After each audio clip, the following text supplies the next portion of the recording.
All right, there will be bourbon. We've got Clay Martin back. The last time he appeared was November 2nd of 2020, just before election night. So we're going to follow up with some things that have taken place since then.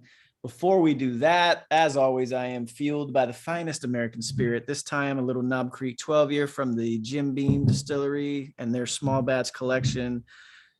The other stuff they make in addition to Knob Creek is obviously the Bakers, Bookers, and Basil Hayden. This by far to me is my favorite. Bookers pretty much all taste the same at this point to me. I don't know why, but every batch, they do 4 batches a year and they all taste the same to me. But this Knob Creek 12 and the 15, if you can find it, these things are amazing. They're great stuff. I know last time you weren't drinking, Clay. I don't know if you're able to imbibe now or not, or if you're still on the no alcohol thing. I actually could. I'm off the blood thinners, but I just haven't touched it again, man. It's weird. That's cool, man. Good for you. Yeah, the guest on this program, like, get out, you're fired. You know what? I would prefer more people become sober. That way, it frees up the bourbon market for me to go ahead and drink it all. Cheaper, right? Yeah, there's more of it. Yeah. Because it's even dumber than when you and I talked last. I think because I said I went back and listened to the episode we did, and I was drinking the Rock Hill Farms, and it's just as dumb as it was then, if not dumber in terms of price, Dude, I didn't even see it this last year. I didn't even see it. I don't even know. The economy is booming and there's no inflation. That's not possible. No, that's true. That's true. Inflation's down, I hear. It's a record low, right? Something like that? Right, yeah. Record. And everything's low. Everyone has jobs. It's all perfect. Yeah, it's most jobs created in any president of all time. So it's amazing. Doesn't it feel like we hear that like every 3 months? Every president. It doesn't matter who it is. They never tell you it's like they're replacing the jobs that were lost. They never say created new jobs. They just say created this amount of jobs, right? So if I fire you and then I rehire you tomorrow, I just created a job. Look at that. It's all. Yeah, I need to give Michael Moore any credit, but one of his documentaries that came out in like 93 or 94, he was talking about Bill Clinton's, booming, all these jobs and stuff. He's like, really? I didn't know that. Yeah, and if you're lucky, you can have 2 or 3 of them because all the jobs are getting replaced with minimum wage jobs. So man, we'll give that the Michael Moore broken clock theory. He was good on that one. It's true. Yeah, I haven't seen that guy even on Twitter in a long time. Is that guy still around? He's a weird guy, I think, because back in the late 80s, early 90s, like he was pretty kind of like everybody could get behind his stuff. Like he wasn't as like Looney Tunes polarizing, yeah, as polarized. Yeah. So yeah, I mean, he was kind of maybe like Alex Jones kind of in a way, in his own way. Yeah, I could see that. Yeah, but then I don't know, man, he really went off the deep end there about 98 or 99, and yeah. Yeah, so that's okay. So, all right, talking to Clay Martin, retired Green Beret. He's a survival and gun expert at this point. I don't know what else he's up to. He looks like he's down in the bunker, getting ready for a little Far Cry 5 action in real life. But so that's funny you bring up Michael Moore, because I remember, you remember Fahrenheit 9/11? Oh, yeah, man. Yeah. I made the weird mistake, because we talked about, but, we both were in Iraq in 2003, but I made the at the time, I thought it was a good idea. I was like, oh, well, I guess, I came back in 2004 and my whole family, my brother, older brother, and my parents, we went and saw Fahrenheit 9/11 in the theaters. Oh, no, dude. No. Dude, my mom was like furious. I don't know if it was because she just, again, it's Michael Moore, Right. There is some truth to it, but at the same time, he's there to make a movie and sell it. Right. So, right. Yeah, there's a lot of upsetting things in that movie, but I just remember being halfway through it and just like, oh God, this is not going to go well once this is over, Oh man, dude. I need to go back and watch that though, because I just remember it being like, it's like, how can we make the Bush presidency look worse than what it already was looking at that time? And it was bad. It was a total hit piece. And then the next one he did a few years later, wasn't it like on the healthcare? Sicko was it? No, it wasn't called Sicko. Man, I never watched anything. I don't even think I watched Fahrenheit. I think I watched like the first 20 minutes of Fahrenheit 9/11, and then after that, I was like, yeah, that's probably. I just remember around that time because it was they started. I just remember the Coalition of the Willing, like right, they made this big the Coalition of the Willing, and it's showing like Oh God, what was that? What was that island country? The Fiji. They're like Fiji, and I remember Fiji was where they were like the Yeah, good dude. cards. Yeah.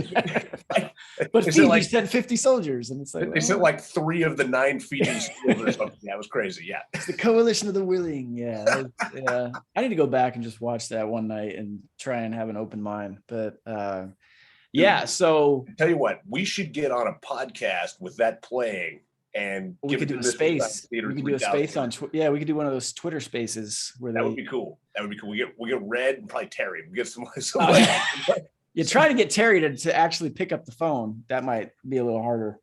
well, we'll make something happen. We'll make No, that's true. happen. That is a good idea. If we could get those two. Who's that other guy? I was thinking that would be perfect for it. The what the fuck IO guy? You follow him? Oh yeah, Grand Admiral. Yeah, because he was Yeah. over and he was retired sergeant major, but he was at E7, I think, at the time in Iraq when we were there. He's a little older than us. Smarter than us about what was going on too. Yeah, because he was on BIAP, so he knows a lot of the dumb shit I've talked about. Because he's just like, yeah, but at the same time, I'll message him and be like, yeah, but you were kind of part of it because you were a senior, you were allowing this to go on. Yeah, but no, that he'd be great to have on too. Yeah, that's a good idea. I'll have to put that in the old bank for 2022. Terry would probably have a blast with that. Yeah, that'd be a good time. All right. So yeah, one of the things I wanted to bring up, because like I said, I went back and listened to what we talked about back in November of 2020. I asked you your prediction before we closed off, and you said Trump wins tomorrow in a landslide, meaning election day. And then Friday, Biden wins in a landslide because they find all these new votes. And then Monday next week kicks off the Civil War. All right. The Civil War has not kicked off, fortunately. That's good. But you kind of nailed the first two things, right? Even though they happened a little differently. Because I remember the way that night was going. You know, I'm sitting there texting everybody like, oh shit, Trump's about to do it again. Like I was following all the Vegas odds. Because I follow Vegas odds, right? Vegas always knows what's going to happen. And then he was predicted to lose pretty much up until like 4 p.m. on election day, West Coast time, right? So when that first hour, and then all of a sudden I'm out grilling, I'm just grilling some steak, and I look down at the odds, and Trump's ahead in some of the states that are coming back, and then all of a sudden the Vegas odds flipped, and Trump was a favorite. He was like a minus 120 favorite, so he was like, it was still pretty even, but he was a favorite for the first time for about an hour and 40 minutes. Wow! And I just remember texting some buddies like, "Oh, he's gonna do it," and then all of a sudden, man, like it flipped again, and it was never. And I was just like, "It's just pretty crazy."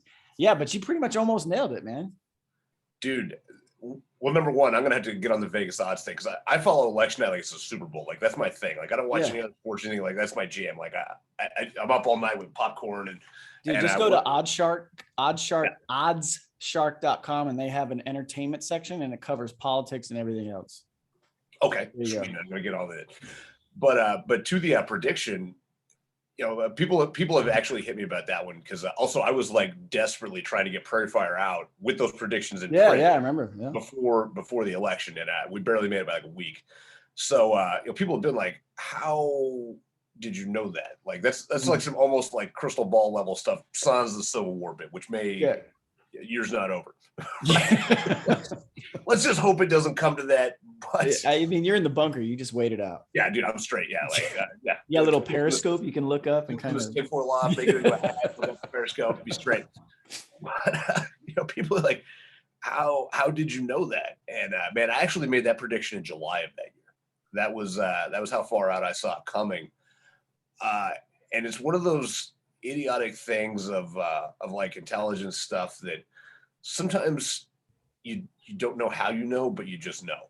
Like I don't know, all the stuff comes together in like the supercomputer of stuff, and you couldn't put it in a report and say this is why, but that's what's going to happen.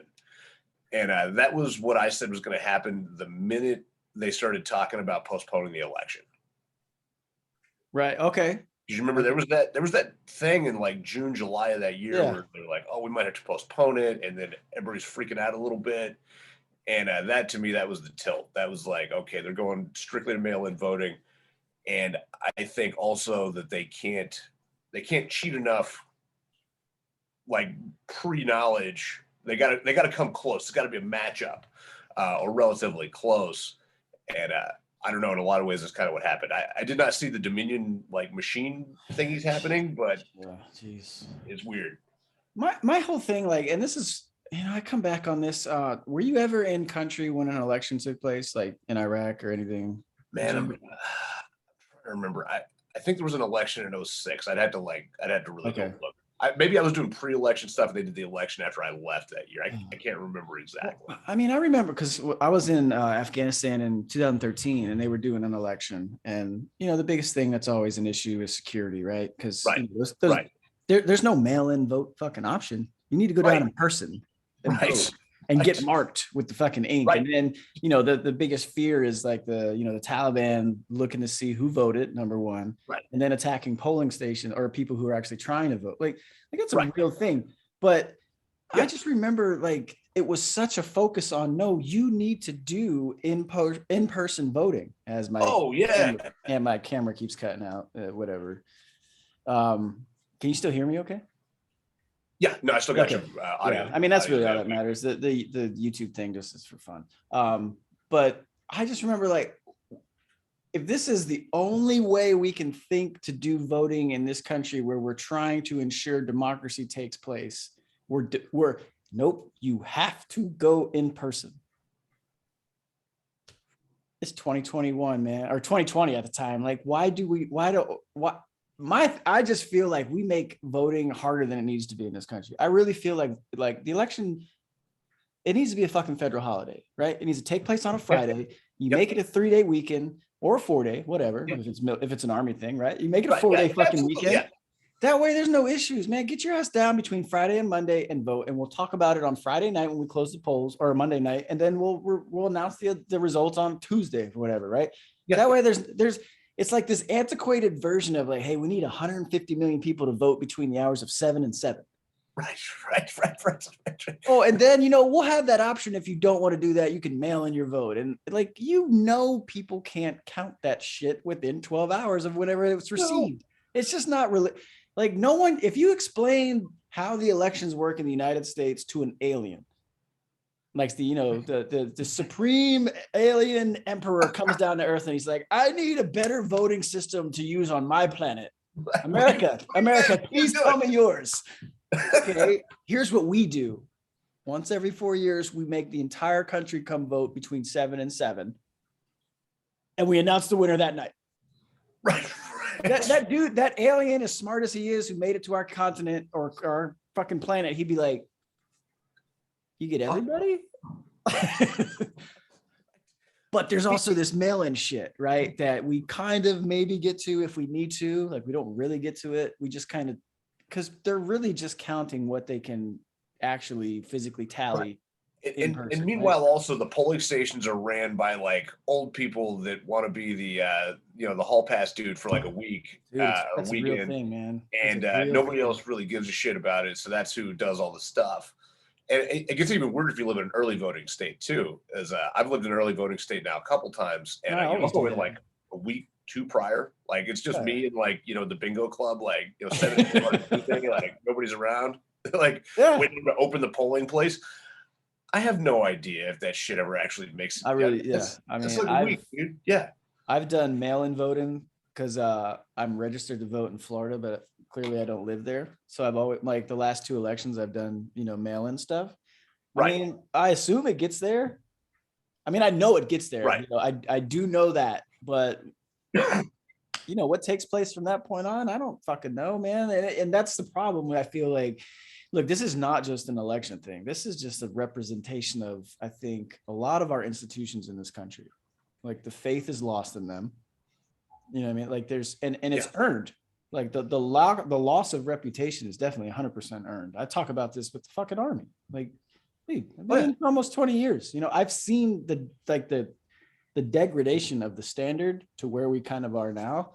And it's not just the army. It's all of our institutions. People have lost faith in them, from the CIA, the intelligence agencies, FBI, FBI, like ATF. The ATF is a constant fucking. It's a meme. That's what the ATF is. No, don't get me wrong. This is one of my favorite things. I'm glad I don't know why this popped into my head, but do you listen to Joe Rogan at all? Yeah, I do. Okay. Yeah. So, I was just recently over the holidays, I was driving cross country to Illinois and back. And while I was driving, One of the days I listened to the Rogan podcast with Ted Nugent. Oh, now, I've never like Ted Nugent to me, like I admit I'm ignorant to the man, right? I just know him as a musician. Right. I've seen him, poorly portrayed in the fucking media. And I just always kind of like, and this is a failing of me. This is just me being lazy and letting the media dictate my opinion about a man. So I was like, man, I got 5 days of driving. I just need to listen to stuff. And this was like a 3.5 hour episode with Ted Nugent. I was like, all right, man, I never learned so much in my fucking life and felt so bad for being so ignorant about stuff. Right. But one of the things that Ted Nugent was that episode with him and what he was talking about was the ATF. And he broke it down perfectly. He's like, picture this. Prohibition's over. We have a Second Amendment. Tobacco's legal at the age of whatever, whatever it is in your state. Somewhere, some guy was in a room and was like, we need a bureau for alcohol, tobacco, and firearms. And someone else in that room was like, you're right. We need a bureau for alcohol, tobacco, and firearms. 3 things that are legal in this country. We need some fucking agency that oversees it and makes it just the way it was laid out was brilliant. And I'm fumbling this horribly, but that's what I do on this thing. But yeah, like for the first time in my mind, like I've seen all the memes, I've seen the jokes, I've seen the AFT hats that, yeah, they've earned their shitty reputation for what they did in Waco back in the 90s. But yeah, to me, I'm like, who wakes up one day and is just like, I want to be an ATF agent? Who the fuck would do that? Who would like to voluntarily sign up to infringe upon basic American freedoms? Like that's what I took from it. I was like, who the fuck would, because I've never met an ATF agent. Now he claims to have met a ton of them who don't really prescribe to that. They're just all about the pension, which I can understand. The federal pension is a real thing. But at the end of the day, like when you really reduce it to its lowest level, like that entire agency exists to just fuck your fucking rights up. Yeah, pretty much. Yeah, no, it's 100% right. Yeah, the only thing they do really well over there is they also cover explosives. So when it comes to like bomb detection, shit, like evidence, that's fair. Forensic stuff on bombs, they got the dudes for that. But yeah, the rest of it, you're like, I mean, what the fuck? In fact, one of the only ATF agents I've ever met. I'm gonna go. Because I would say you've probably, if anyone would have met them, it definitely wasn't me. Maybe you have in your experience. I don't know. I don't know if those fuckers were over in the Guat. Every other civilian agency was over there. Oh yeah, they were. But I swear to God, my next stamp's gonna come back with just a mushroom stamp on it. Actually, a long time ago when I was still teaching urban combat in the Army. We ended up with some fucking rando ass dude. I think he was a fucking contracted dog handler now. And I was going off on an ATF rant, much like Ted Nugent would. I was like, that's where the fucking shitbags go. The fucking federal cops that can't pass the ASVAB for the FBI. You want kind of bullshit. And this dude's like, and I was an ATF guy for like 10 years. I was like, oh, I guess you can get the fuck out of our team room then. But yeah, I don't know, man. Cause I mean, look, Waco's one thing, and that's kind of probably what maybe brought them to the forefront of the average American who was like, oh, wait, we have an ATF. Other than that, I had never heard of them, but I was also fucking 12 years old when that shit took place, I think. Well, it's also a weird one for like the ATF, because most of us, like just citizenship, we see them as an infringement, like, because that's the only time we're ever going to interact with them is like when I'm dealing with their bullshit, when I'm trying to buy, a suppressor or something. But they have actually like a hugely different relationship with your FFL, like your local FFL. Mm. Like when those dudes call up, they're totally cool. They're like boys and shit. They're like, okay, and then they show up to do audits. Usually they're like super cool about it. Like, okay, look, man, it's been 5 years. We had to audit your books. Like, there's like 3 things wrong. Just fix it and move on. The only one I've ever dealt with that really pissed me off about the ATF as an institution. I worked in the ammo business for a little bit. So this is a long time ago. And it was actually during the 2013-14 crunch where you couldn't buy bullets. So we went over to Czech Republic to buy gunpowder. Totally normal thing. So we're in this fucking ex-Soviet like artillery fucking munitions factory. Like, and all these weird like directorate of Soviet science shit still on the wall. Anyway, we come back through JFK. You ever want to have a really good time? Come back through JFK when the customs guy asks you what you've been doing, say business. And when he says what, say importing explosives. It's like great American city to try that at. Yeah. We're because you can't fucking lie to the guy either. Yeah. You got to tell him the truth. And then he goes through your passport and all your documents. Like, you're fucking serious, aren't you? Like, yeah. And I'm sure that I smell like Simtex right now. Like, I have all the Simtex. They were building it in the fucking factory next to me. Like, so go ahead and take the bags apart. We'll hang out over here and drink some coffee. But where that gets back to the ATF is then when you're doing this import, it's got to go to ATF as well as State Department. You got to get a special license to be able to do this. They're not going to just like let you and me bring a container ship full of gunpowder into it's out there in the Oakland ports. We talked about this last time. It's still sitting there. We had to fill out like this much paperwork in triplicate, handwritten. So I was like, are you fucking, it was clearly like a thing that was done purely to keep people from doing this. Cause it was like, it was insane. And for a triplicate to have to be handwritten is like, come on, man, what is this? The 60s, like be serious. Yeah. But they're there, like, but that's also the thing. See, and this is where I come back to, what do Republicans like to say, right? We're the party of small government, limited government, whatever. No, you're not. Dude, the fucking government's grown so much under Republican presidents in this country in the last 25 years, 22 years. Look, where did the Department of Homeland Security come from?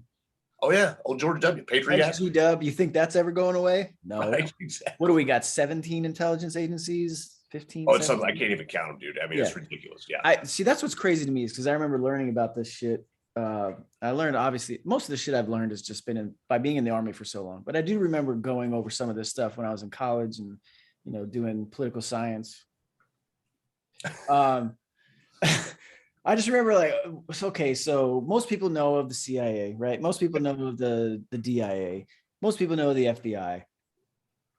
What are the other what are the other agencies, right? Like the NSA, we know that one. That's a big one. But the other, like, I can't name them. So the fucking Joe walking around the street, he doesn't know what the fuck any of that shit is. Everyone's just heard what they've heard, right? CIA, right. FBI. That's what most people I think would know of. Maybe if you've watched Good Will Hunting, you know the NSA because he talks about it, right? But other than that, you don't know that there's fucking 17. Well, and then we start looking at their names too. You're like, the National Reconnaissance Office. That's a real one. And you're like, oh, really? So I don't even know what that is. What do they do? Like, I don't fucking know. Who works for them? I'm going to apply. We should go on USA Jobs right now and apply. I think they might do geospatials. I'm not sure, but that's not boring as shit. That's a weird one to pop up, and I think that would happen when I was in the Army. I was like, I got like a clearance enough, whatever. It's like, now get this thing from them, and you're like, what? Like we have a National Reconnaissance Office, and the other like 14, like I don't know. I have no idea. But see, I come back. The reason I bring that shit up is like everyone's always talking about, Republicans, limited government. Man, this is why I think our buddy Javier Goya on Twitter puts this best: is that at this point in my life, there is no political party for me. Right? They can't handle my views, and there isn't one. That's another thing. I kind of want to get your take on this because you're a pretty astute guy. We've already talked about the predictions and shit and all that, but if anyone follows you on Twitter, you're not just a fucking idiot. You offer a lot of good thoughts, and I'm just curious if you think about it on this level when it comes to parties. One of the biggest things I don't understand in this country is why we still haven't had a viable third party, right? Oh, man. Yeah. But when I come to, so I go back to my political science days, right? One of my favorite courses was the politics of the European Union. And I remember the reason I liked it so much is you go back to the various parliaments in these countries, especially in the EU when that came about, is you'll literally have parties every 2 years that rise and fall, right? And some of them they'll disband and they'll change their name and they'll ascend. Right. Perfect example was I think her name Le Pen, the president of France for a while, right? Her father was kind of the basically the founder and like the face of the far right conservative party in France for years. She almost won 4 or 6 years. She didn't actually win, but she came close. She didn't actually. Okay, I thought for some reason it came back to that weird shit of like, also, you know, like nobody clearly wins. You have to have the coalition of like all the little parties. And that. It is very, very involved. But the point I was making is that you know, for years they never really gained traction until they kind of changed some branding up. They didn't change their ideas or anything, but that was kind of like my point of that is that these parties rise and fall based on branding, naming, and timing. Yep. And the other thing I really love is the British House of Commons. Like dude, can you imagine when Joe Kent gets in the fucking Congress, or if like any of the buddies that we like, the dudes we follow that are like, and they had an opportunity to kind of like, we had something like that instead of trying to be just so like, I don't know, like, it almost seems, I can't even say antiquated because the House of Commons is antiquated, but it's fucking lively and it's right. Whatever we think of Britain in its current state, that should still like, I think that's amazing to where the prime minister has to sit there and deal with the entire house. Like, can you imagine like Joe Biden in the middle of Congress and he's just being peppered constantly with fucking, you know, whoever the Republicans are, or if Trump was there and like you got fucking the Democrats yelling down at him and he'd be like, hello, excuse me. You know, like that would be insane. But okay, I'm getting way off track. But what I want is something similar, man. Like we need other options rather than just saying, hey, we have a country of 350 million people, give or take. Everybody get on one side of the room because you're either Republican or Democrat. Like it's stupid. Well, so I guess my thought, what do you think about the political party process still in this country? Like, well, where are you at on that? It's also not lost to me the irony that we're talking about this on January the 5th of 2022. Yeah, I mean, once again, last time it was election day. This time we got January 6th, which, as I put on Twitter earlier, it's not an anniversary, but they're going to try to make it one. Right. And what did we learn last year, really, on this date? Well, tomorrow, you know, we learned that the two parties are not two parties; they're one. I mean, nailed it. Just in like freak out alone, even if there was nothing wrong, just in like the people's perception, everybody that was wearing an R should have stood up and been like, no, dog, fucking timeout. We're going to go back and look at this bullshit. And we're not doing this on the 6th. We're not doing it today. And nobody did. I think there was like 6 senators that initially were going to object. And every one of them folded like a fucking cheap suitcase within like 10 minutes of the other shenanigans being resolved. But I mean, I think that was a clear indication to a lot of us that, like, I mean, there is no fucking two parties, not even close. They'll never get a fucking dime from me again. I certainly never get my fucking support for anything except local. Yep. I just donate to Joe and that's it. Joe Kent, what's up? 2022. Exactly. Yeah. And old General Bulldog out of Vermont too. Vermont or New Hampshire. Oh, anyway, he's an old 3rd Group commander running up there. Oh, cool. But I follow him on Twitter for another day. Good enough dude for this. But yeah, dude, I'm in the same boat. We have had a few independents, but they always caucus with one or the other. And exactly. I mean, who was the last one? Joe Lieberman, or Joe is Lieberman. It Bernie an independent? Well, he was a Democrat forever, and then while he switched to independent, but he still always, you know, caucused. That was, I believe, Democrats. actually, because he lost a primary. Yeah. Yeah. So he ran on the independent and got it back. Yeah. Yeah, and got it back. The point is, and the rare occasions, Lieberman was actually like a very normal, middle of the road kind of moderate dude. Like, right. Those guys are few and far between from any party at this point. They're certainly getting further and further. Yeah, I mean, they're ready to string up old Joe Manchin from West Virginia. Oh my God! Like, but see, you know what? He's a perfect example too because there's still some common sense to him, right? What's he like? 68, 69 years old, like something like that. Yeah. You know, my girl's mom, like big left wing, liberal, super educated. You know, in her early 70s, but you know, she's got a lot of fucking common sense though. Yeah. Yeah. So whether we may not agree at its core on political ideology, like we can have a conversation because it's going to be around common sense still, right? It's not going to be just like, you know, let me light my hair on fire because we're not going to agree on something. Whereas that's where we're at, right? We got the far left and the far right dominating the mainstream media and what people are fed. And eliminated the room in the middle where actual conversations take place between rational people. Right. Yeah. It's a very polarized environment. I think also in a way that we haven't seen before is that, I mean, one of the ways that especially like presidential elections switched traditionally in this, or presidential regime switched in this country, was that there was this big soft middle that could really be swayed either direction. Right. And so that was kind of how that went. I think you're even seeing that polarize more and more. It's just kind of like a given. Like, this is my party. I'm going to give this guy my vote, and that's how it is. Yeah. Well, I also feel like, because we're talking kind of about the independence, and I'm curious. I don't know if you have kids yet or not, but my daughter, too. Okay. So my daughter just turned 16. So this generation, I feel like they don't go to any of the traditional news sources that you and I would go to for opinion, right? A lot of them, there's this, I just saw the story about like this far right YouTube channel that's just taken huge influence over, like, you know, that type of like my daughter's generation or whatever.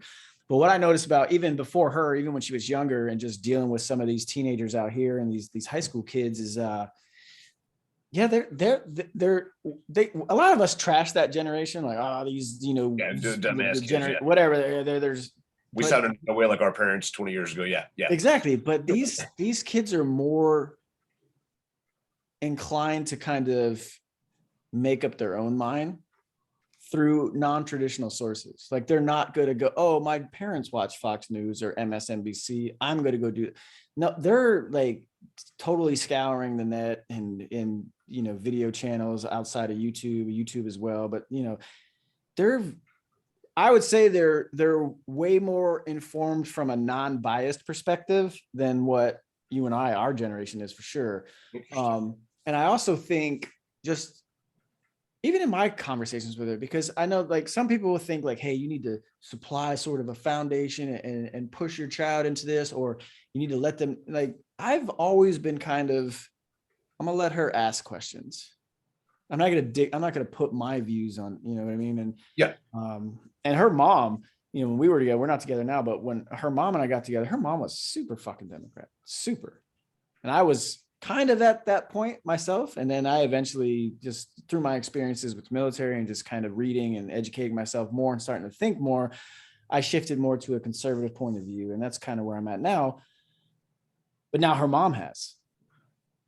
That's what's even funnier. Like, her mom is super, she's probably more right-wing than I am by far, I think, at this point. And I think it's hilarious because I always go back, hey, remember 20 years ago and you used to call me, but even she doesn't impress upon our daughter, you know, their views. But I can sense, like, from what my daughter started and the way she talks, the way she asks questions, she's kind of on her own became sort of a center right person and doesn't like a lot of what's in the media from. That's interesting. Yeah. And I know she watches a ton of YouTube. Yeah. You know, she's a ton of YouTube, ton of TikTok. But what she does go after and look up, like, she just hit me up, like, she just flew to my parents' place, but she was talking, like, she's like, Dad, have you ever heard of Joe Rogan? It's like, yes, child, actually I have. I remember he was still a stand-up comic. Yeah. I'm like, I've known of Joe Rogan since the 90s when he used to host fucking Fear Factor. And right. I'm like, yes, I do know him. But that was cool. I thought that was cool that she's found that on her own. Like, it's not something I've. Well, you know, to your point there too. I mean, you got to think about this. Like, I mean, I used to watch cable news. That was like how I got my information, right? You know, and I mean, we still had cable, Fox or whatever bullshit. And I'm going to be honest with you, really where that changed for me is when I got my Twitter account. And that's because, like, news broke so much faster on Twitter. You're following the right dudes. Exactly. And then also it seemed like, even though there's a lot of propaganda and uninformed opinion, so much of that, I mean, so much of what happens on like a Twitter or something like that is both sides of the story factually presented or valid arguments brought up. And I think the character limit actually helps there because you got to make your point, like, it's headlines. Yeah, right then. There's no substance. But I mean, that's pretty much where I get my news now. Is I've got I agree. Twitter feed for like fast breaking stuff, and then some other, you know, deeper kind of web based stuff. But Yeah, I mean, I can't stand fucking watching cable news anymore. Like it's a bunch of boring bullshit, and Yeah. it's all live. Before I adjust the cable news thing, but have you got over on Getter yet? I refuse. CCP owns them, dude. Not doing it. No, they don't own them. So I went and looked this up, right? So I was just looking up that the other day. I saw that point made, right? So I went and looked that up. Granted, it started by a dude, Jason Miller, who I despise because I know a lot about Jason Miller. Jason Miller is a fucking bag of shit. Like that's a fucking shit bag. He is a fucking shit bag. Here's why he's a shit bag, right? So Arlene Delgado, right? Friend of mine, worked for the Trump campaign during his first election with Jason Miller. This is well known. Anybody can go research this, right? Jason Miller is married. Jason Miller got her pregnant on the campaign. She carried the baby, and this dude has refused and has fought in court for years to refuse. And still to this day, the kid's like 3 or 4 years old, 3.5 years old. No, I think he's 3.5, probably 4 now at this point. Still hasn't paid a dime in child support. Oh no. Jason Miller is a fucking shitbag, right? But Jason Miller is the one who started that company, right? So I went and I was like, oh, it's Jason Miller. I think this is probably why I originally didn't want to do it. He tried to sell it to Trump. They never could agree on a deal. This dude, I can't remember the fucking guy's name, from China. He was essentially a billionaire in China, huge from real estate and all this stuff. Was essentially sanctioned. Some shit happened with the fucking Chinese government. So he fled China, right? He's like, I got to get out of here. Gets out of here, comes to America, kind of gets involved with all the Republican Party and wherever. That's awful convenient. Yeah, well, it becomes really so. China is like, no, we need this guy fucking extradited back to China because we got all these fucking charges pending against him. Trump blocks it and it doesn't allow it to happen. So this guy eventually becomes like this huge financial backer of Getter, right? Now, whether it's owned by China or not, I really don't give a fuck. Do you realize who owns Twitter? Oh yeah, I mean, okay. Let's just throw the fucking moral card out when it comes to any social media in this country. I still take personal offense at the Chinese part. And let's back up 1 second. What's the best cover you could think of for getting a billionaire into the American industry? See, but that's some Alex Jones shit. Is it? I mean, one thing I've learned about the Chinese, like I still thought of them as like, if it wasn't Jason Miller, I probably would. I wouldn't believe you, but because it is him, I kind of do believe you. But you know what? There's still some free speech going on over there. It's kind of cool, actually. I don't know. You want to see some free speech? I recommend that you get on Gab. I tried. It's like a website, though. Like, there's no app. Yeah, you have to like doing shit. I access it from my browser. That is the fucking Wild West. Now, I tried it like a year ago. It's probably over a year ago. And I was just why is there not an app? Like, what is this, 1998? They've improved their technology a lot, but you still have to run it from a browser. So that is a problem for a lot of people, but it is a lot closer now. But I mean, that is the free speech. I mean, it's the fucking Wild West, warts and all. The only thing they don't allow over there is pornography, which is actually pretty cool. Like they drew the line there. They're like, none of that shit. And they're like, it's because we own this motherfucker. And we said no. And they'll ban your ass in a fucking heartbeat for that. But anything else goes. That's kind of what's kind of weird about Twitter. It's like, oh, you can have porn, but you can't say anything about. Right. In fact, it's kind of weird. It's a weird place to play, right? Yeah. In fact, the only people that have been banned from Gab, there's like 3 or 4 of them, and it was directly for like inciting violence by like, you know, legal standard of like, let's go do X, crazy shit. But that's the fucking Wild West over there, and that's right now. That's the other space that I play in, okay. just because, I mean, I like them so much just for how they've fought back against getting banned for the app stores, getting their servers fucking nuked, basically everybody in the world coming after them, and they've just kept coming back and kept coming back, and so to me that's my backup to Twitter. It's kind of what I thought what Parler was doing for a little bit. Yeah, except Parler immediately had a security breach after they asked for everybody's driver's license like 9 seconds later. Like, dude, I don't. At this point, it doesn't even matter to me. You know why it doesn't matter? Because literally every time I open my phone and I go to a website, I'm like, your password has been in a data leak. I'm like, oh great, another data leak. Whatever. I don't give a fuck. Buy something nice in my name and let me get it. Right. But no, but the thing with Parler, I think what was funny about, or not even Parler. Was it Parler?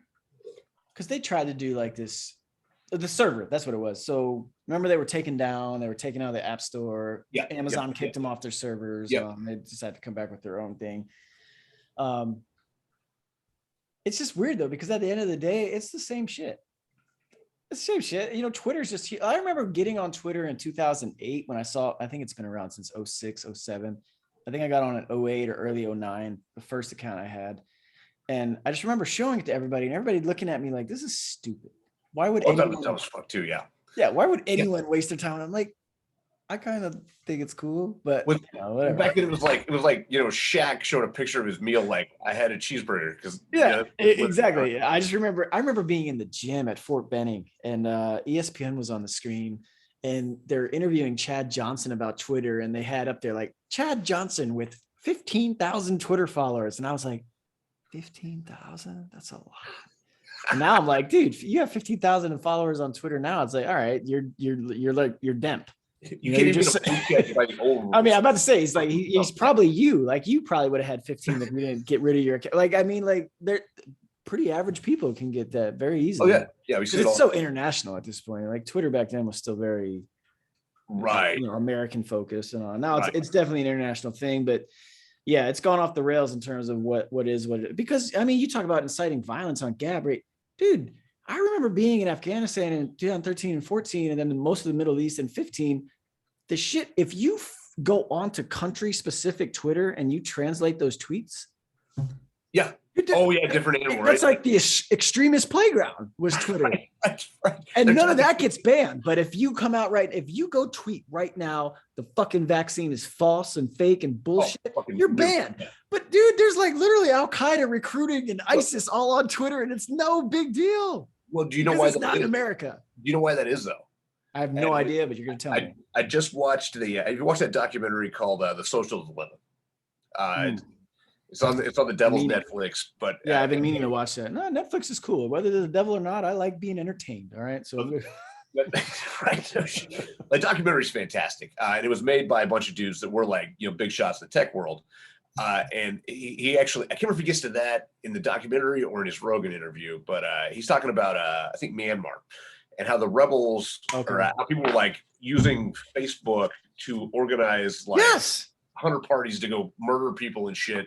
And it's because there was like 2 people that spoke the language in all of Facebook, like to cover a country of like 20 million people. So yeah, basically that is right. If it doesn't happen in the English world or in a European country where they're like, fine Twitter if somebody says some bad words, then it doesn't, nobody cares. Yeah, and you know what I think is kind of part of it is that like, especially the Middle East, like those motherfuckers still operate in these, remember internet cafes? Oh yeah, dude. Hell yeah. Dude, the first time I went to Italy was in 2006. And I remember I had to walk like 3.5 miles to an internet cafe just to check my email. Oh yeah. Yeah. And to kind of get updates because it was probably this time, right? It was January. It was January of 06. Because the last week of the fucking NFL season, and I thought the Bears were going to make the playoffs, and they didn't. And I was like, I had to go and like, let me find, because I couldn't find. We didn't have updates on it. Like, I had to go to an internet cafe. Like the Middle East is still living in that part of the world, right? Yeah, they've got cell phones. Yeah, they've got fucking smartphones and all. But for the most part, a lot of those dudes still deal with shit on internet cafes. And I thought, I haven't watched it, so I never watched the last 2 seasons, I think, of Homeland. Did you ever watch Homeland? I think I saw like an episode or 2. Yeah, so Homeland kind of did a good part of that where they would show like, the Middle East, they go coordinate this shit real quick from either like these burner phones or these internet cafes, and they disappear, and like that shit's gone as soon as you're gone. Because you were always constantly creating individual accounts through an IP instantly, and you pay your $5 for the hour, and you do whatever you gotta do, and then you get off, and all that stuff kind of disappears. Right. They're still doing that shit with the fucking terrorists and all. We're way past that. Like everyone's got their own. Everyone's got fucking VPNs and all this crazy shit, and it's way more advanced. But a lot of the rest of the world is still dealing with like what it was like to get on the internet for us in 2006. Right. No, you're 100% right, man.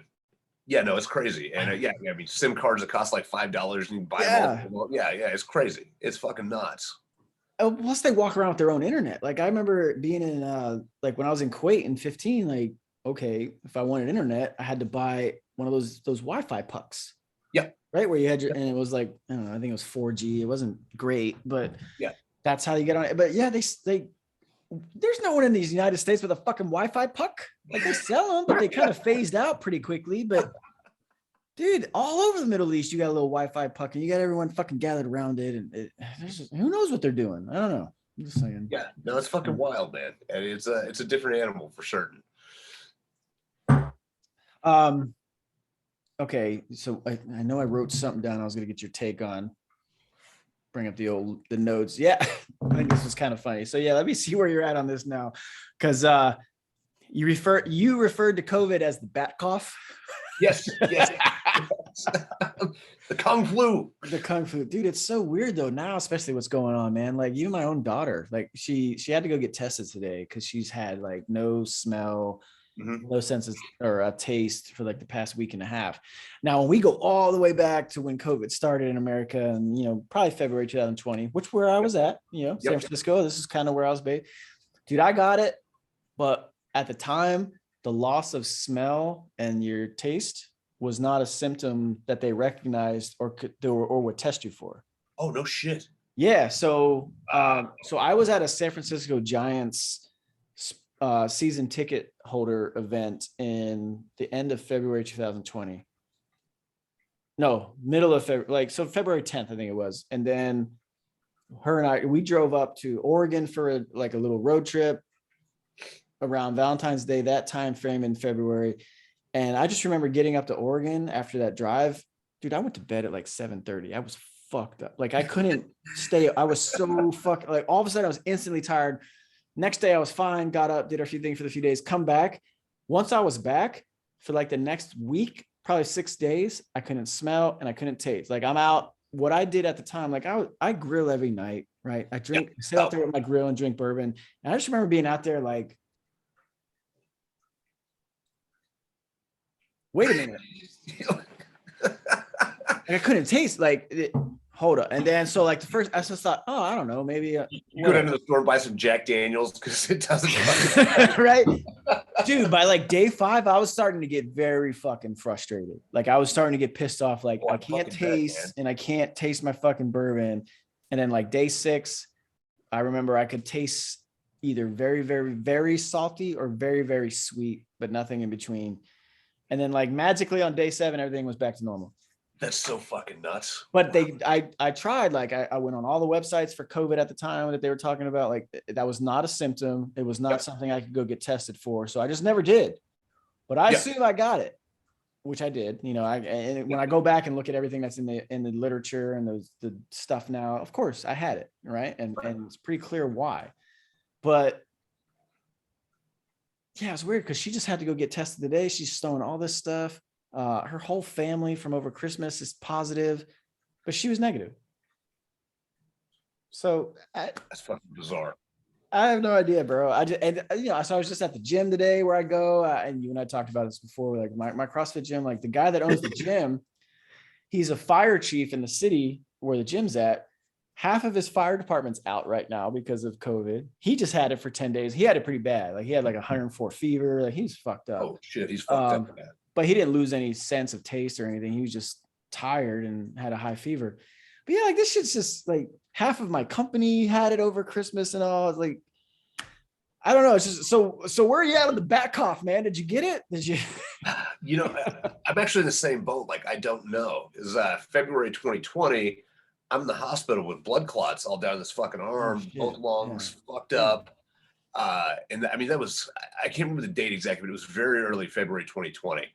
And that was like when symptoms were first like being recognized. Where were you at then? I was in Boise. Okay, so you were West Coast still. Yeah. So I was West Coast. We had a couple of known positives within a couple days there. One of them was actually at Sun Valley, and then I think we had our first in Boise or whatever.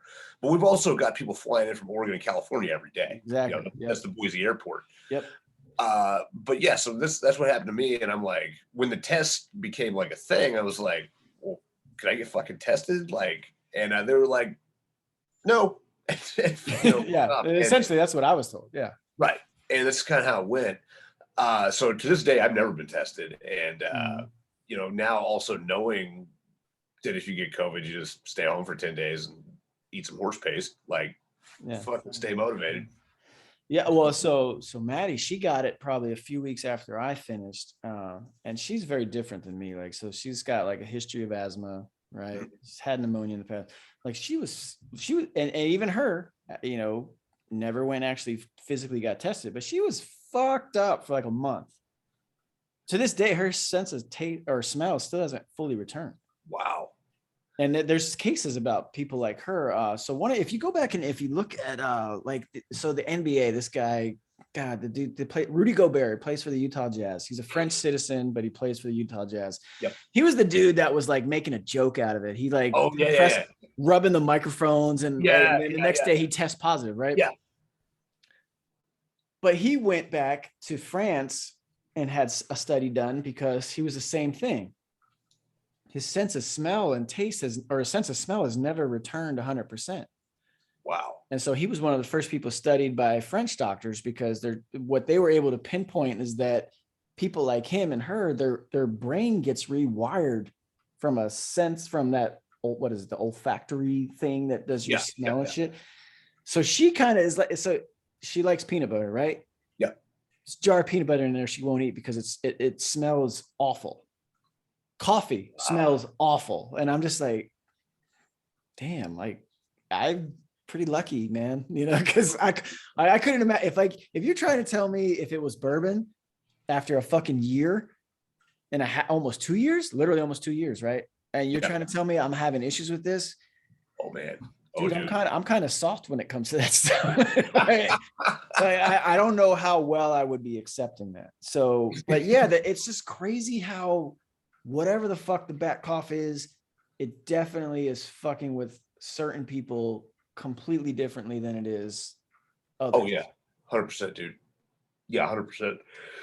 It's weird. Have you seen like the long COVID studies too? That's people that had the symptoms for like some people up to 6 months. Like we're talking like it's not even just old people. It's like kids and shit sometimes too. There've been a couple documented cases of like 7, 8-year-old kids that keep the symptoms for like 3 to 6 months. The whole thing's it's fucking bananas, man. I don't know. It doesn't make a lot of sense. None of it makes a lot of sense. Did you hear that episode? Because I don't know if you listen to Joe Rogan now, but did you see the episode you just had with that Dr. McCullough last month? No, I've seen some snippets of it. Everybody told me it's awesome, but I haven't seen it yet. It is great. So again, like I said, I was on that road trip, so I listened to it. Yeah. So that interview has been removed from YouTube and every platform outside of Spotify, right? Wow.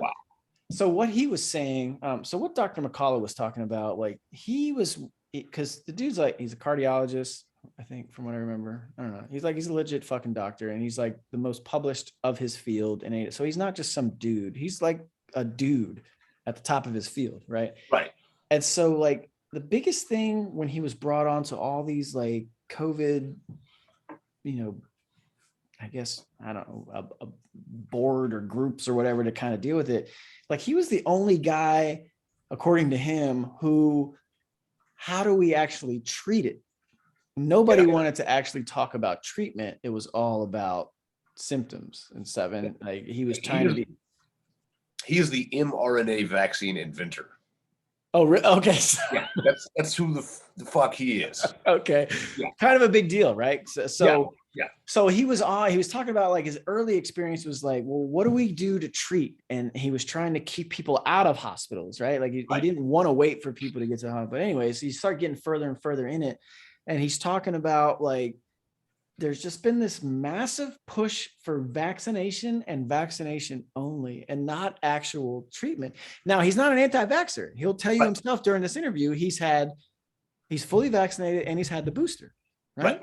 So like people are instantly gonna be like, he's not an anti-vaxxer, and he's an older guy. He's one of those like, categories that is a higher propensity for shit. So he's not one of those people, but what he's trying to understand, and Joe presses him on, he's like, how did this shit happen? And what I hate to try and be like, no, I can't believe that. But when I follow it all the way back to what I was talking about with you earlier, when it comes to like faith and confidence in our institutions and how it's, in my opinion, it's degrading.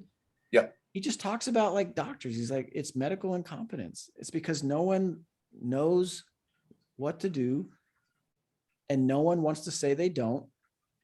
And doctors, as the type of people they are, he's like, Joe, look, you're someone who doesn't mind getting punched in the face, right? Like, you don't mind fighting. Doctors aren't those people. Doctors aren't the type of person who's just going to like step forward and come out and try and like fight the narrative. No, doctors are just they're one way. They're just, what do we do? And when there's no answer, none of them were willing as a whole to kind of step out of this and be like, hey, wait a minute. Why are we only pushing this? Why are we not trying to actually treat and prevent people from going to the hospital?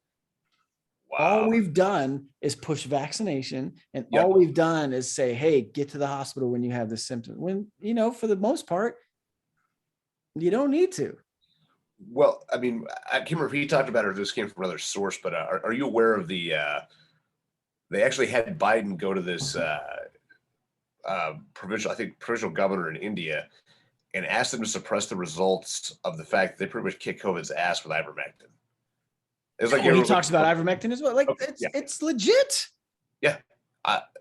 Everybody I know where I'm at right now has like a cabinet full of ivermectin. A fair number of people take it like monthly and like a glass of water as a preventive.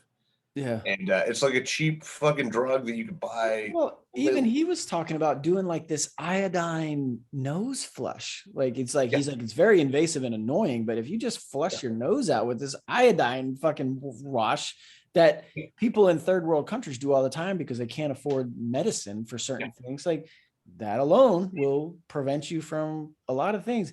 But I think one of the coolest things that I heard him say, and this is why I'm just really curious about what's going to take place next, is like, he said, if you've got COVID, you cannot get it again. Yes.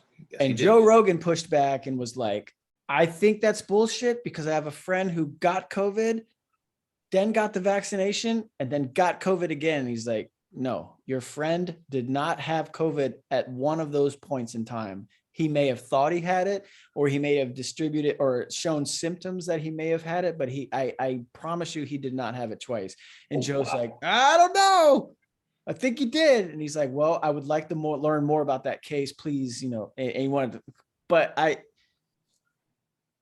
it kind of made sense to me when I was listening to it at the time, because like, look, dude, especially in 2021, I've done a lot of travel. I've been on a lot of flights. I've been around a lot of fucking people. I've done a lot. I'm in the city a lot. I'm around a lot of people, different people a lot. And honestly, since that time in 2020 in February, when I pretty much feel like I had it, I haven't been sick at all. I haven't been sick at all. And I'm usually I do have a really good immune system. I'm not going to lie. I am not a sick person. I don't get sick all the time. I don't get sick every year sometimes. Yeah. I have not been sick in the last probably 23 months. Wow.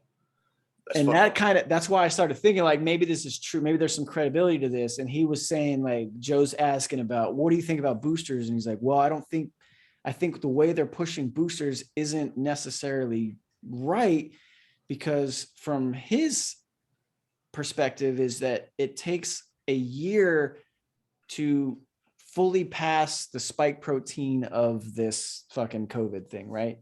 And so if you've been vaccinated, you probably shouldn't get a booster within 12 months. I don't know. But here's where I'm going to hit you with the real shit, Clay. So the real shit was like, this dude says there's a John Hopkins study, or there was this John Hopkins conference at John Hopkins University that predicted this was going to happen in the United States. This took place in 2017. He said, according to him, you can find this, there's the slides and all this shit from John Hopkins University. There was a conference on a virus that was going to come from overseas, and it was going to be a coronavirus, and it was going to be unleashed probably in the West at some point in 2025 is when they should expect it to hit. And it happened in 2020. He's like, it happened 5 years sooner than what they were planning for it to happen. This would not be the same conference where like Bill Gates and all these other dickheads showed up. I don't know. I didn't look. I haven't had a chance to go and look it up, but I just remember him talking about it. He's like, yeah, this was predicted to happen no later than 2025, and it happened in 2020. No, trying to keep my shit absolutely straight. The good thing is Clay's got a computer that he's. There we go. Okay. Yeah, Event 201. Let's see when this was. What year was it? Oh yeah, okay, yeah, it was 2019. Yeah, okay. I thought everybody knew about this. It was called Event 201. And this came out, if you were on the freak show side of like, Twitter and Gab and shit, this came out like March of 2020. Hey, keep speaking because I got to go pee real quick, but keep going. I can hear you. Okay. So this was like a known thing. And it was definitely looked at as like, this is only for the fucking nut jobs.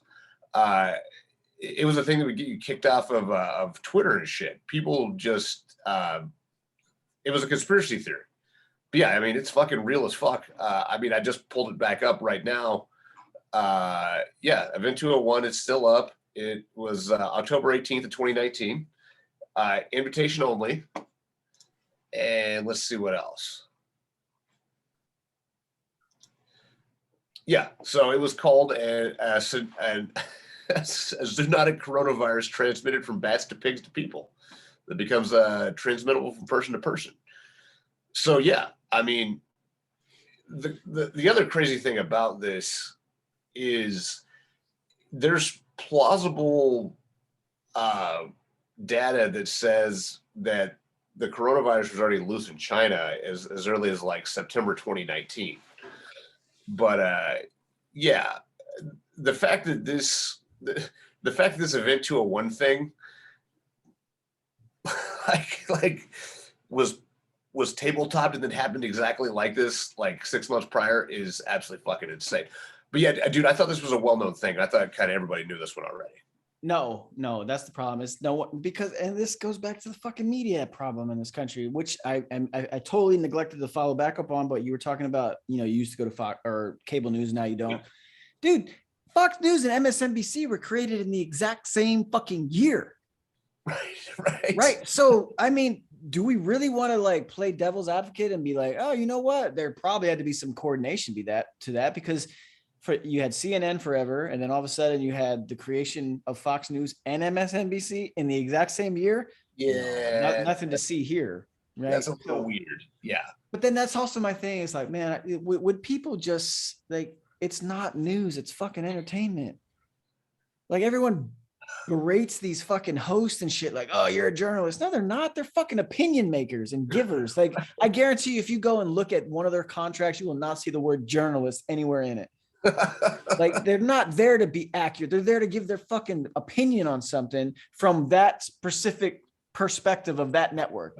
And if you are at this point in your life where you can't discern what MSNBC or Fox or CNN politically is trying to push, then you're just a fucking idiot. Right. It's a fucking I'm just saying. I don't, and I look, I get it. People like certain people on both networks. Some people like fucking Tucker and all that. But at the end of the day, Tucker's an entertainer and he's a really good one. Yeah.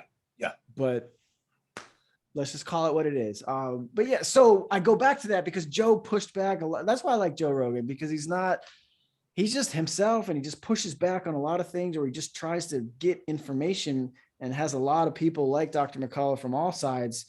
But he's a really good interviewer and I really like him because of how he does it.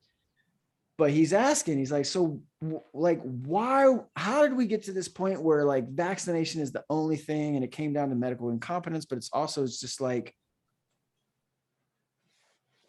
there's no real logical explanation for it other than the medical incompetence part, because people or doctors, from what he was trying to say, like overall, they're granted, he can cite a ton of doctors through different countries. India, I think you brought up, like there's a lot of doctors who are kind of narrowing down in on it.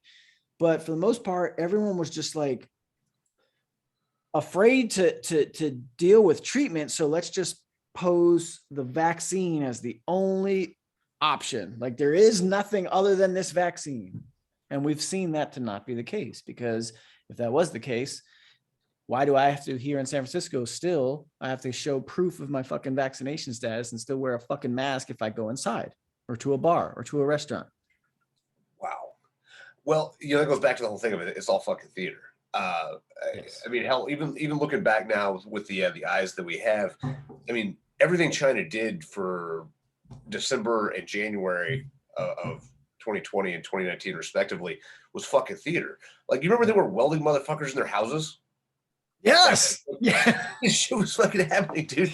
Yes. And fucking fire trucks like building The apartments, right? Wasn't it in the apartments too? Like they were welding them in to and all this fucking crazy shit. Well, it's fucking insane. They had a casualty rate just like ours, like nothing. The whole thing is fucking bananas. Like none of it makes sense. And I would definitely encourage you in some downtime and everybody watch it. Go look at the event 201 thing because that shit's still up. And could it be a coincidence? Yeah, but it's a fucking awfully strange coincidence that's how that played out. It's just weird, man. It's just it's very weird, dude. It's just fucking weird. And I remember because, like I said, you and I talked in November of 2020. Things were pretty normal or getting back to normal here where I'm at, right? In Napa. And then, so my birthday is December 17th. Like December 15th of 2020, we had that second shutdown. Oh, really? Yeah. So everything shut down again. And I don't remember when things kind of opened back up, but I mean, it wasn't that long after that, but it went back to like, okay, once you're vaccinated, then you're good. Now, I don't know if you've gotten vaccinated. I don't care. It doesn't matter. But me specifically, because me and my brother live here, still being in, I had to, no matter what. I didn't know it was going to come to that, but I got vaccinated fully in the month of April of 2021. Because my brother was going to come up from Southern California. We're going to go to Giants games. We're going to go do some shit and hang out in the city. And I already, like, you need to have that thing. Like, you have to. At the time, especially for the Giants, the San Francisco Giants, this is what's weird. Tell me if any of this makes sense to you. So in April, that same month, her and I go to a Giants game. At the time, you had to either be fully vaccinated or you had to have a rapid COVID test that was negative within 72 hours. So I think at the time, both of us had only had our first shot. So we had to go and there's a rapid COVID testing literally next door. Like I can go out the street, it's right there. So we do that, pay our fucking $150 or whatever the fuck it was each. Dude, I've never sneezed so much in my life. They stuck that fucking thing up my nose. I'm just, oh God, I was so bad. Like she was fine, but me, I sneezed for like a fucking half hour. Like I just snorted a whole rail of coke. Not that I've ever done that. In Minecraft. So we go to the Giants game. We show it. Cool, fine. My brother comes the next month, literally like a month and a half later. Don't have to show anything. Wow. Outdoor stadium, like both of us are expecting, whatever, nothing. And then from that point on, after like now around here in Napa, we still had to show it. Actually, no, it was just mask. And then I probably went to another 15 Giants games for the rest of the season through, October and never had to show anything. Wow. Now, as of August 20th in San Francisco, specifically August 20th of last year, you have to show your vaccination card to go inside any bar or any restaurant, but not to go into the Giants stadium to watch baseball unless you're in an enclosed area. And I'm the type of person who I don't like to sit amongst the peasants. Sorry. I go to the suite level. The suite level, all their concessions is enclosed.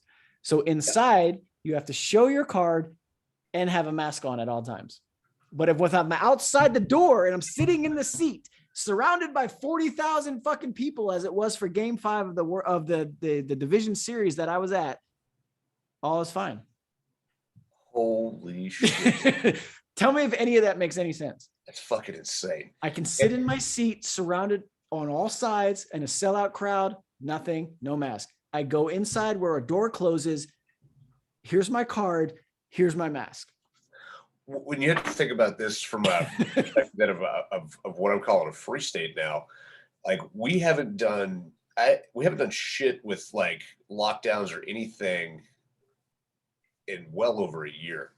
Yeah. Like if somebody told you to put a mask on in like the 4 states surrounding me, like they would punch you in the fucking mouth.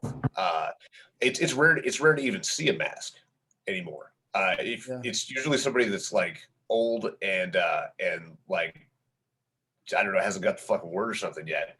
But so it's incredibly weird for us out here to be seeing this happening in California, New York, Massachusetts, whatever. New York's the one that's in the news right now.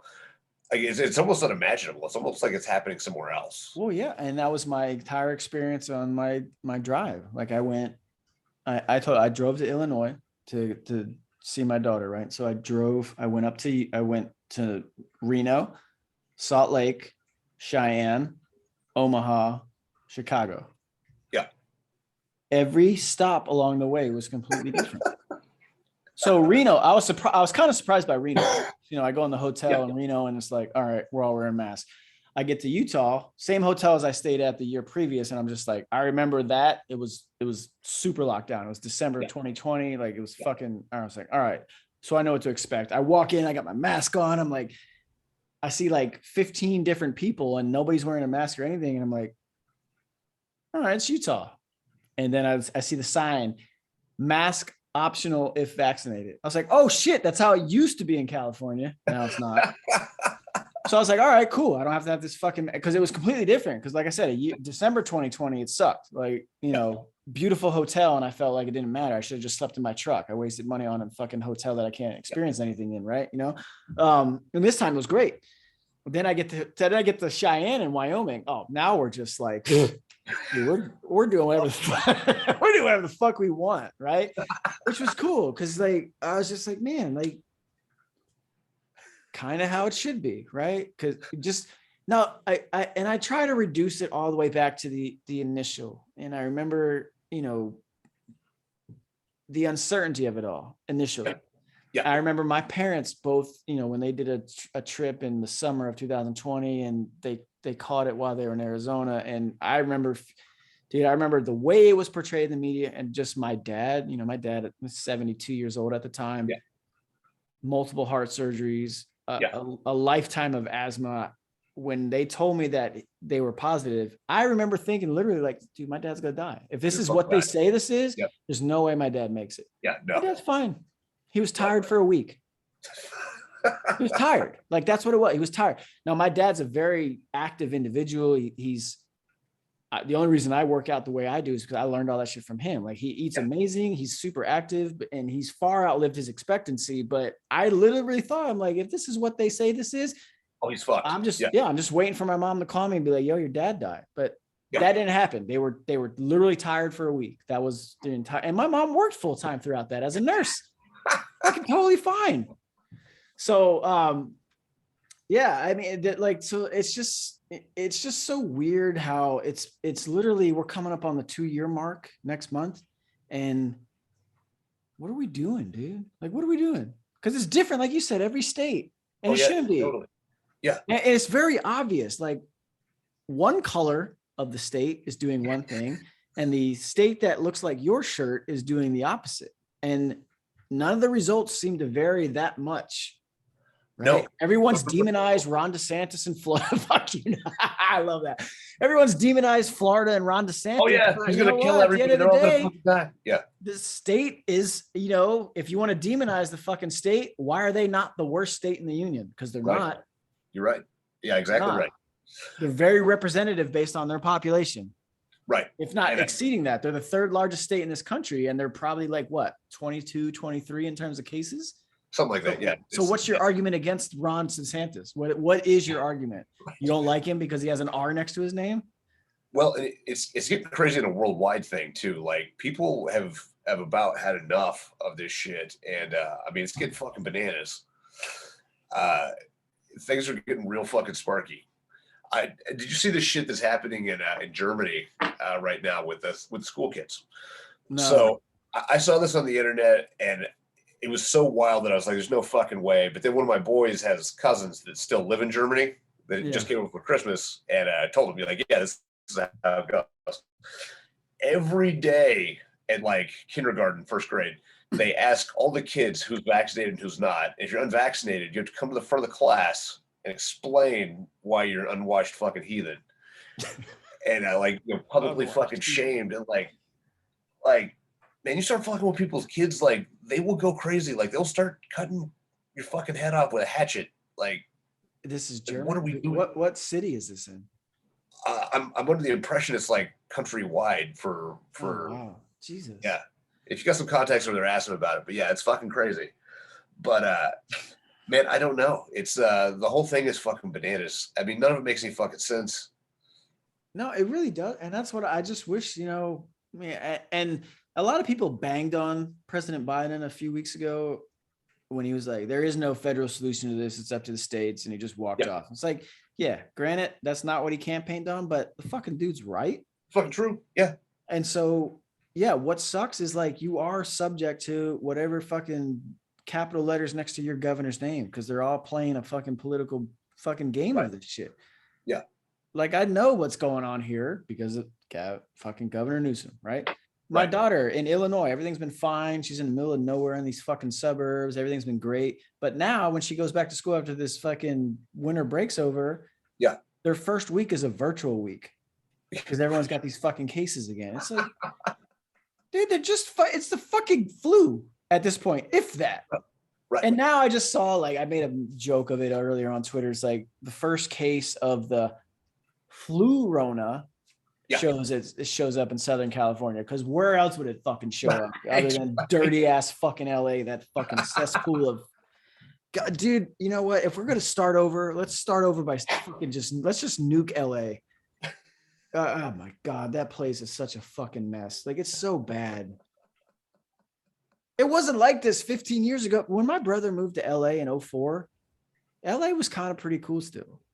Yeah. It really was, you know, and it's, man, I drove through there for the last time I drove through, we went to a concert, and it was in Hollywood, but we went to a concert, and I remember walking through and driving through LA, and I was just like, what the fuck happened here? And it's the same shit in San Francisco, man. Like, dude, like, what the fuck happened? What the fuck has happened in the last 15 years? Because I talked about this, I think, with Terry when I had him on a couple months ago. Do you ever remember seeing, because I don't know where you've grown up and lived, but even if you've ever spent any time in major cities, but I've always been in major cities most of my life, but I never remember seeing the homeless problem like it is today. The only place it was ever like this before was Seattle. And it was kind of a unique Seattleism anyway, because they just put up with it even, you know, like 20, 25 years ago. In fact, you know, it was kind of known as like hobo fucking land. Yeah. But probably not on the scale that you're seeing it now. But no other major cities. Certainly not LA. Like LAP still, you know, bash your brains over a fucking club for that shit, you know, in the 90s. Yeah, man, it's fucking crazy. It's I mean, you look at it's really fucking wild how it's going down. The beaches in Southern California are just overrun with these fucking homeless camps, man. Yeah. Like these homeless camps look like us in 2003 in Iraq. We're just like, that's what I say every time I drive under like when I go to San Francisco. I always, like, if you're on I-80, you gotta drive through Berkeley, and you come through this underpass or overpass or whatever the fuck it is, and there's just like this row of tents. And then when you come into San Francisco, if you're going to the Giant Stadium, you have to get off of I-80. As soon as you cross the Bay Bridge, you have exit 2A, and you come off that little loop, and there's just under the bridge, it's perfectly sheltered, and it's a fucking it's a camp. It's a fucking it's a tent city, man. Yeah. The fucking irony of it is, and I remember this was one of the funniest things in a bad way, but like, it's probably 3 years ago at this point. I was taking my daughter to her first Giants game, and I remember we're sitting there at the light. We just come down, we're waiting, and there's a dude like 20 feet away in this camp just shooting up heroin. And I'm just like, man, I'm not even going to acknowledge it. Right. I know my daughter's looking out the window looking at it. But the funny thing is like, just on the other side of the street are like $4,500, $5,000 a month apartments. Yeah. No one gives a fuck. And I don't know if you've been following this, but there's this account on Twitter lately that's been posting a lot, and they're like lifelong San Francisco resident, and they're posting like what is going on in the city, what has happened. Why has it gotten like this? And most people just troll her. It's like, oh, well, this is what you voted for. But she's right. Like, she's coming to age, and she's trying to point out, like as a lifetime San Francisco resident, like she's being very honest. She has no one to blame. Yeah. She says, like, hey, look, Democrats have been in power here forever. There are no Republicans anywhere. This is all progressives. Like, this is what, and it's like everyone just turns this blind eye. There's all this corruption, all this shit. We have 8,000 homeless people in the city of San Francisco. And I don't know if you've ever thought about it, but like 8,000 people's a lot bigger than a lot of towns across this country. Oh yeah, that's a not insignificant number. Yeah. Dude, I love I honestly, I love going to San Francisco. I love certain neighborhoods and areas. I cannot remember the last time I have not had an experience with someone who's just fucked up in the head. Every time, even when I come back from Giants games and I'm walking like the mile and a half back to where I parked my car, I go by nice area. It's all nice areas. And I'll come across like people, well-dressed individuals who clearly are just fucked up, dude. Like, they're not homeless, but they're fucking fucked up. Like, I remember it was that game. It was fucking game 5 of the Division Series. Like, it was the first round playoff series. The Giants lost to the Dodgers. I'm walking back to my car. It's a mile and a half walk to the garage I park in. I'm walking by the like Mozilla, the Harvard Business School, all that area. It's just all high end fucking area. And there's this dude, he's got to be like mid-50s. He's very well dressed.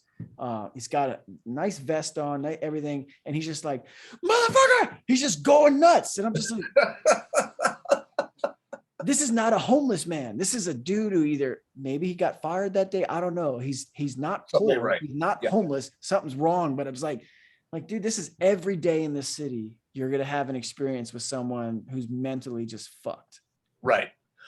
There's a fucking problem. I mean, it's fucking absolutely fucking bananas. I have no answer for it, man. I don't even know what the fuck you're supposed to do. Like, what are you supposed to do? I don't have one that anybody's gonna like. Oh no, that's good. Here we go. What do you got? What do you got? That just gets to the point of like that's where we're heading. Like, I mean, our empire is collapsing, both militarily out there, as well as culturally in here, and those kind of declines are you don't come back from them often. And that's a scary fucking place to be, but it's true. There's not a lot of ways out of that, and the ways out of that, none of them are pleasant. What do you suggest?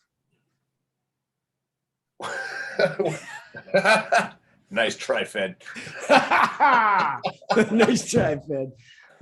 No, I mean seriously, without some kind of like crazy cultural shift towards like I don't know like revival from the 20s with the camps and Jesus, something on that level. Jim Jones. Yeah, it doesn't even have to be that. Some kind of nationalism that's the same thing of people a thing enough to believe in. Still though, it wouldn't be pretty what would have to be done, or what would be done. And yeah, man, I don't know. I just don't know. I just think it's weird, like in a time where, man, this is where it almost gets me kind of like left-wing softy. It's like, man, you know what? Why I want to troll that woman. She's coming aware and she's coming she's got a fucking point. Like, why the fuck do we have a homeless problem in this country? Like, we shouldn't, right? Like, and don't get me wrong, like once COVID hit in San Francisco, they did a really cool thing. They put up these massive tent cities along the water, kind of not tent cities, but a big, those big tent structures that look like the fucking Bob. Yep. And they took all the homeless people and they put them in that, right? And they bought out a bunch of hotels for a period of time. And like, honestly, like I remember being bored in 2020 and it was just like May. And I was just like, man, I haven't done shit. I haven't left my apartment in fucking 12 weeks. I'm gonna just go drive into the city because it was 45 minutes away. And I just like cities. I like the way it looks. I like to drive into them. I like that view.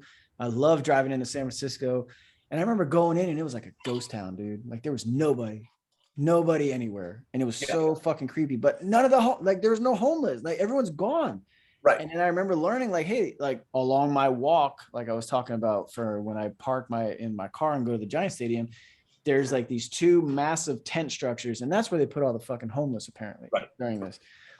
Now they're out, obviously, because I just talked about this. They're clearly out and doing their thing. But I was just, there's a part of me that does think like, look, and I'm going to ask you about this next, because that's a big change when it comes to, where we were at in 2020 and the fucking army and the defense budget in Afghanistan. But dude, if we could spend $715 billion on our bloated ass defense budget, you try to tell me we can't fucking pay for some homeless people in this goddamn country?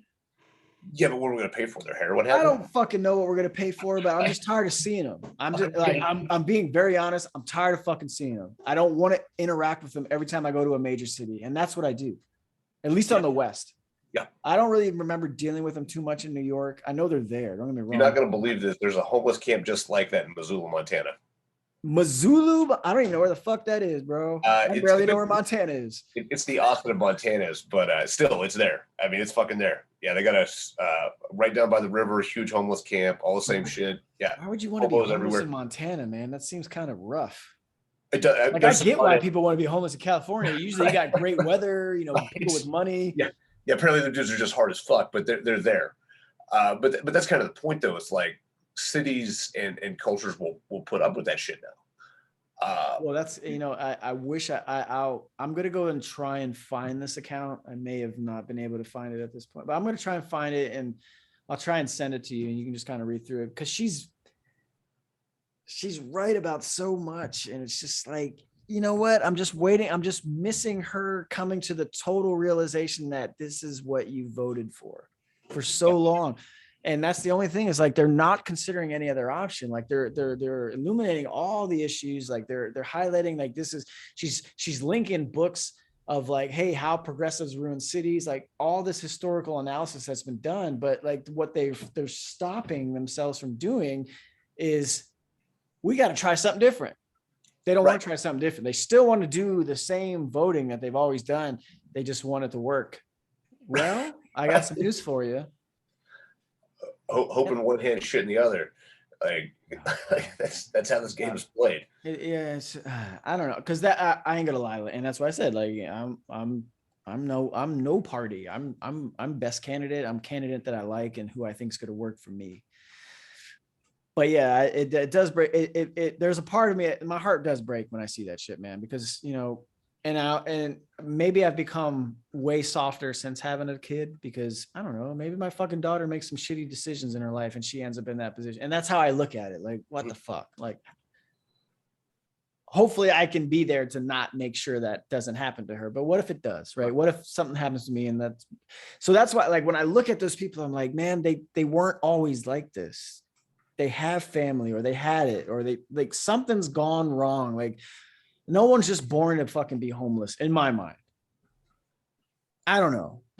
Yeah, it's but then again, if you can't make it in America, man, like, where are you gonna go as a human being and be okay? Like, yeah, I know. Well, yeah, don't get me wrong. Like, I know what happens to homeless in the other parts of this world. Right. Yeah, it's I don't know, man. It does. All right. So my next question to you is, this has definitely been a big thing, because this has been a big part of I think a lot of the stuff we've tweeted over the years is like, what did you think? And I know you said you never went to Afghanistan, but I mean, obviously you've probably known plenty of teammates and plenty of dudes who've gone and sacrificed and lost over there. But what did you think when you watched this absolutely fucking terrible abortion of a fucking withdrawal? Yeah, thank you. I thought we just set ourselves back militarily. Real quick, here's Frank. What's up, Frank? Hey, Frank, what's up? Yeah, we just set ourselves back. There's not even a time frame that you can go. We just looked like the biggest bitches on fucking planet Earth, because we have God's own budget of laser guided bombs and see in the dark goggles. And, however you shake it, we lost to some dickheads and flip-flops with third-rate Russian shit. And yeah, fucking love it or hate it, like, that's what happened. That is the biggest debacle arguably in U.S. military history. Like I would be hard pressed to think of another one that matches it. And we're going to pay for that for the next 20, 30 fucking years. Yeah, because I'm more curious from your perspective because, you know, you were a part of, you know, I said you were a retired Green Beret, but like there's nothing higher in terms of service in the military in the world than what you were a part of, right? And you witnessed that. Like what, like honestly, like I'm embarrassed and I'm not like, I never attained that level of service. Right. So I can't imagine what someone who's sacrificed so much or who knows their dudes who've sacrificed so much for the end state to be what played out on national world TV, not just not like right. The world right. saw us fucking acquiesce to a bunch of fucking barbarians. Fucking debacle. I mean, and third-rate barbarians too. That's what I think. That's what probably hurts the most is like, we all know that the Taliban actually couldn't fight for shit. Like, I actually wrote a big piece about this sometime back in August. We all know, everybody that was over there knows, we kicked the shit out of them in every tactical engagement that there ever was. We should have left in 2004 or 2006 or 2007, 8, 9. At any one of those times, we could have left, declared victory, just. And you could just fake the funk on that one. That's like being down in the fucking parking lot and be like, okay, we're out. It doesn't matter if they get back up because you and the witnesses left. Any one of those times, we would have been fine. The only other way that we were ever going to actually like no shit win in Afghanistan would have been to genocide the entire country, which we don't have the stomach for. Right. And thankfully, so you know that's a good thing. But it's true. The way that we left, I mean, just the damage and prestige to us as a military fighting force cannot be overstated. And you know, Russia, China saw that. Every fucking tango in the world saw that. That will be looked at, I think, for a long time as just without precedent. So my biggest thing is, and this is what really tilted me. Because like I said, once you spend enough time, you know enough, you see enough, you learn enough how things are spun and presented. So there was that suicide attack at Kabul airport, right? That killed 12 Marines and one soldier. Yep. I'm just, our response was we drone striked a family in a fucking minivan and killed 10 people. None of which had shit to do with it, which we've had to admit. A couple weeks later on a fucking Friday afternoon news dump, we go out there and admit that. Yeah. Dude, I'm saying this right now. And because I'm just so beyond it. Yeah.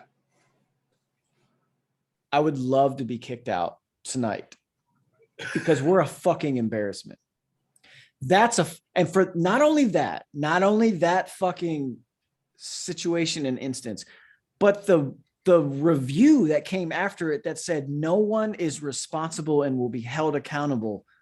Fuck off, man. Like, fuck off. Because if Joe fucking tweets a fucking picture, he gets kicked out. But these motherfuckers can go kill 10 innocent people who got nothing to do with anything. And it's nothing to see here. Who went down for pictures in Abu Ghraib of vaguely fucking weird sadomasochism? Fucking E4.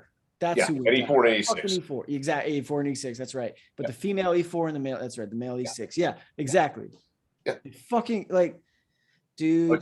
It's well, I mean, this feeds into my belief in an end of empire. That's not an easy thing to say because we both fought for it for a very long time. And that's a not good conclusion to draw, but I think that's the only one that you can draw at post Afghanistan. Like what the fuck are you going to do to recover from that? But here's my problem, bro, is like, that was supposed to be our response to the 13 who they killed. Yep. Nothing's been done since. They've never found who was actually responsible and never. There's no sources left in Afghanistan. Like everybody who was our guy is dead or gone. nobody's like, no one's actually been held accountable. So at the end of the day, like 12 Marines and a soldier are dead, and there's no repercussion for it. Yep. Nor was there any what sucks, man. Like, what sucks is that that female Marine, with the E5, like, she joined out of the office right next to mine in Roseville, where I started. No shit. Yeah. So no, I remember as a poolie, like, because I was really close. I don't want to say the dude's name. Because I'm trying to protect people on this. I don't know who fucking listen to it, but his name rhymes with fucking Rucker. All right. But he was the Marine recruiter. And I remember talking to him, and he's like, because the poolies for the Marines for Roseville, Sacramento, the whole Sacramento area all came and coalesced in that area and did it. And I think was it G? Was that her name? Sergeant G, whatever, the female. Something like that. Yeah. But no, I remember very much remember meeting her and all those fucking, like, dude, I love the fucking Marines, man. I know you were one at one point, but I love the Marine poolies, man. Their pulley program up there in Roseville is fucking awesome. Like, they're fucking solid kids, man. Yeah, they're fucking squared the fuck away. Like, they're full on Kool-Aid drinkers, man. But no, I remember meeting her. And then there was another sergeant, I think, from Folsom, one of the Marines that I think he's still alive, but yeah, so that just pisses me off as a whole. And then to get into the politicization of it, man, it's like, well, Trump said this and Biden. I'm like, can we not? Is there nothing left in this fucking country that we can just like own as a country, that we don't have to try and pit one fucking party against the other? Can we just own our fucking failure in Afghanistan for 20 fucking years? That's what it was. That would require men. Man, it would require adults, bro. Yeah. I don't know, man. Like, that shit just really fucking irks me. Like, and that's why I was curious to know what your take was. And I think it's pretty obvious, but complete fucking debacle. I mean, we could sink a fucking Chinese carrier battle group tomorrow and not undo the damage that leaving Afghanistan with our fucking tail between our legs has done to us from a prestige standpoint. And nobody's going to forget that. Have you done it? Have you or anybody like you've served with that maybe did some time in Afghanistan from a team perspective? Like, have you guys done any like forecasting or like, what do you think analysis wise of where that's going? Oh, of where the Taliban or of where Afghanistan's going? The Taliban's back. Like, they're disbanding pretty much every possible fucking human rights progress that was done, right? Like, anything related to women's been disbanded already. Women are no longer allowed to attend school past 5th grade. Like, this is already happening. Dude, they fucking won. I mean, there is no forecast. Like, it's fucking over and done. Like, I mean, that's the Taliban's country now. Like, yeah, anybody that's left there that we didn't get is fucking Dunskies. And I mean, it's fucking horrifying, and but it is what it is. Like, it's fucking over. Like, yeah, nothing to be fucking done for that one. It just sucks, man. It really does. Because I've got personal stories where I've ran into like my interpreter's cousin from Afghanistan while I was in a liquor store in fucking Folsom. Like, there's just so many weird stories, man. Dude, I know. It's just crazy, man. But so I'm glad I got your take on that.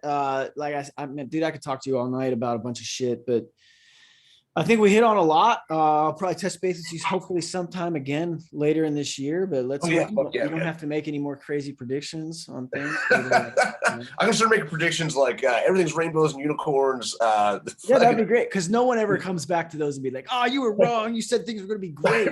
The dollar will deflate to like 1910 level. Be able to buy a car for $100. It's gonna be awesome. That'd be awesome. It's pretty funny. Like my 2016 truck's worth more than a new truck, so it's pretty cool, actually. Dude, I know a guy that just sold a truck that he bought and put like 10,000 miles on for $1,000 more than he bought it from, to the same fucking dealership.